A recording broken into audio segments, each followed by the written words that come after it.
Hi folks, this is Danny at Bradley James Classics, and I'm bringing you yet another one of our modern car trade-ins. Seems to be very fashionable at the moment, getting more modern car trade-ins for our classic cars. And I've got a feeling this is going to represent a really good value for money, potentially first car for somebody, and I'll tell you a bit about it. So this is a 2013, registered in March, 64,000 miles, VW Polo, 1.2 petrol engine, 5-speed gearbox, and it is in flash red. It has air conditioning, it's electric windows and mirrors. It's got a very smart contrasting interior, and what's probably going to be easier for me to do is, rather than focus on all the wonderful stuff about the VW Polo, I'm going to show you some observations, some imperfections that I found.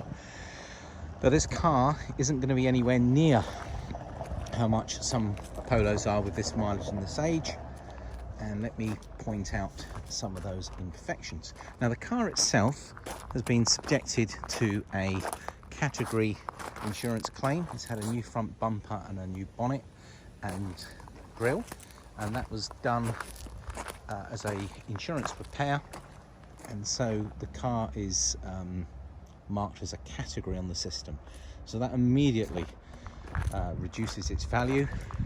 So I'm afraid this one isn't going to stack up against the similar mileage and age cars that are available, but it will make it comparatively good value for money. Now, obviously, when these category cars are repaired, they're repaired to a professional standard, and they are MOT'd and allowed to be fully used. And in this case, it was very light front damage, so that helps with the price.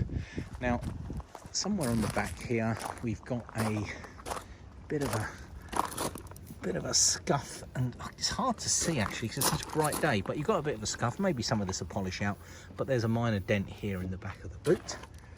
And while we're there, you've got a little bit of paint off at the top lip of the back bumper. So I'm going to get in very close with some of these, just so you can see. So the passenger wing, that all looks quite good. The doors, if I get down very, very low down here, can you see there's a little bit of paint off down there? Nothing too tragic. A little, what might be a parking dent just above the handle there. Otherwise, the front wing is good. The front bonnet is and boot is perfect, as you would imagine, because I think they've been replaced. Down low here, it's got some paint missing from the very bottom of the spoiler. Probably got a high curb. Perfectly okay on the front wing. The passenger side two doors are perfectly good, as is this rear panel. I've noticed there's quality tyres fitted all round, always a good sign. The car itself is otherwise very clean and tidy. I've got a good size rear boot, and you can fold down the rear seats, and the parcel shelf is all present. And then underneath here we can see that we've got the tools and the spare wheel jack, etc.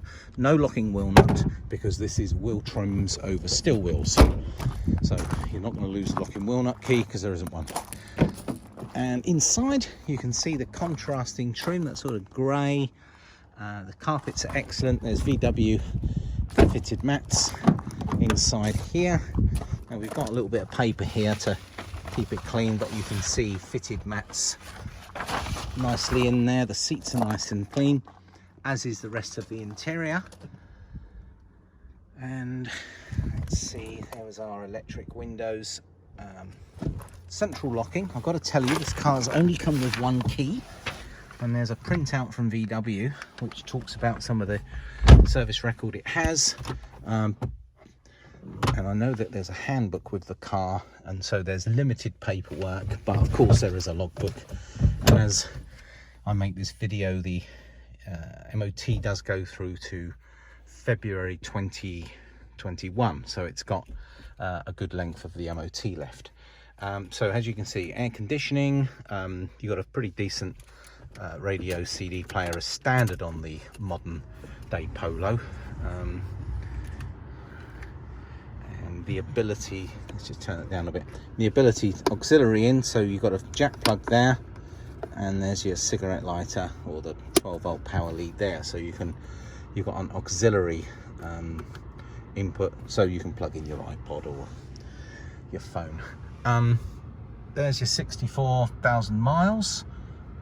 Let's just start it up actually. Now we've got this far, and we notice all the warning lights have gone off. Now obviously there's a handbrake light on which will go off, and I haven't got the seatbelt on yet. And I think it's telling me I've got one of the doors open. But other than that, no warning lights, just as we'd expect. So these are good cars, they go well, they're sensible on insurance, they're not super dear to tax, and this is a nice bright example of a well-priced Polo, 64,000 miles, year 2013, drives faultlessly. I just drove here from London actually as a part of the part exchange. Oh, very low down here. There's a little bit of paint off in that corner, but I did tell you I was being fussy. So I think you'll be quite impressed with this one when you actually see it and drive it. It makes an excellent choice as a first car, a second car, and they do hold their values quite well. So I think if you keep it in similar condition, the depreciation over time on these Polos is pretty good. I can't think of a great deal to tell you other than the fact that this car is cheaper because it does appear on the insurance category. It does have limited paperwork, but it does come with its handbook and folder, but it doesn't have its fully stamped up book, but it does have a printout from VW, which the previous owner had obtained. It only has the one key, but otherwise it's a very good car at the price point that we have it. You can actually save a chunk of money by buying this one over others as I've described. Well, she's in stock now. It's Danny at Bradley James Classics selling off one of our trade-ins. I'm not quite sure what the significance of this little bug is on the back, but this is maybe a special edition I've never heard of, or the person just happened to like bugs. Anyway, Danny at Bradley James Classics signing out. Thanks folks.